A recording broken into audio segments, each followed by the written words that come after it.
members of the church. They have known these women for many years and never saw no sign that they had any dealings with the devil. How many names are you? 91, Your Excellency. These people should be summoned for questioning. I gave them all my word that no harm would come to them for signing this.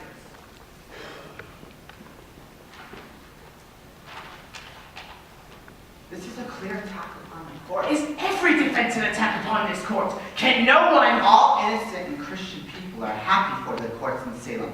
These people are gloomy for it.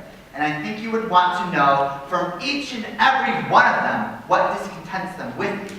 I think they ought to be examined, sir. It's not necessarily an attack, I think, yet. These are all covenanted Christians, sir. Then I am sure they may have nothing to fear. Mr. Cheever, have reports written for all of these. Arrest for examination. Now, what other information do you have for us, mister? You may sit, Mr. Nurse. I brought trouble onto these people. I have. No, old man, you have not hurt these old people if they're of good conscience. But you must understand, sir, that a person is either with this court or he must be counted against it. There is no road between. This is a sharp time now, a precise time. We live no longer in the dusky afternoon when evil mixed itself with good and befuddled the world. Now, by God's grace, the shining sun is up, and them that fear not light will surely praise it. I hope you will be one of those. She's not hardy, I see. No, she is not. Do not weep, Mary. Remember what the angel Raphael said to the boy Tobias. Do that which is good, and no harm shall come to thee. Come then, we wait you. John, my deposition. Give him mine. Aye. This is Mr. Corey's deposition. Oh, what lawyer drew this court? You know I have not hired a lawyer in my life, Hathorn. It is very well phrased. My compliments. Mr. Parris, if Mr. Putnam is in the court, will you bring him in? You have no legal training, Mr. Corey. I have the best. I've been in court 33 times in my life, and always plaintiff, too. Oh, then you're much put upon. I am never put upon. I know my rights, I will have them. Your father tried a case of mine 35 years ago, I think. Indeed. He not spoke of it to you? No, I cannot recall it. That's strange.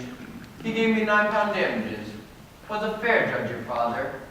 See, I had a white mare that tinge, and this fellow come along to borrow it. Aye, there he is now.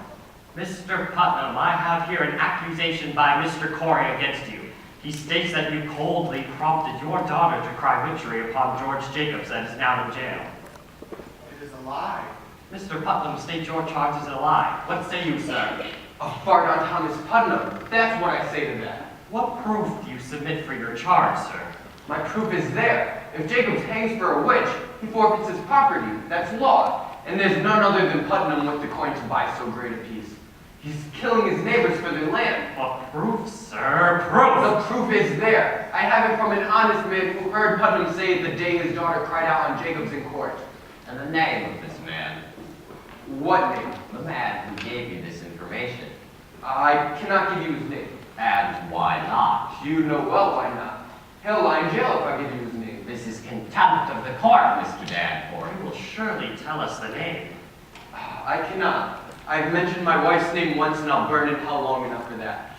I stand mute. In that case, I have no choice but to arrest you in contempt of this court. You know that. This is a hearing. You could not clap me for contempt of a hearing. Oh, it is a proper lawyer. Do you wish me to declare the court in full session here, or will you give me a good reply? I will not give you a name. You are a foolish old man. Mr. Cheever, begin the report. The court is now in session. I ask you, Mr. Your Excellency, he has a story in full confidence, sir, and... The devil lives on in confidences. Without confidences, there's no conspiracy, Your Honor. I think it must be broken, sir. Old man, if your informant tells the truth, let him come here openly like a decent man. But if he hide in anonymity, I must know why. Now, sir, the government and central church demand of you the name of him who reported Mr. Thomas Putnam, a common murderer. Excellency, Mr. Hale, we cannot click ignore. There is prodigious fear in this court and the country. then there is a prodigious guilt in the country. Are you afraid to be questioned here? I may only fear the Lord, but there is fear in the country nevertheless. Reproach me not with the fear in the country.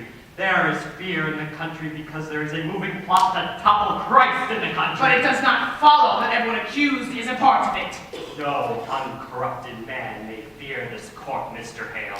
None. You are under arrest in contempt of this court. Now sit yourself down and take counsel with yourself. You will be set in the jail until you decide to answer all questions.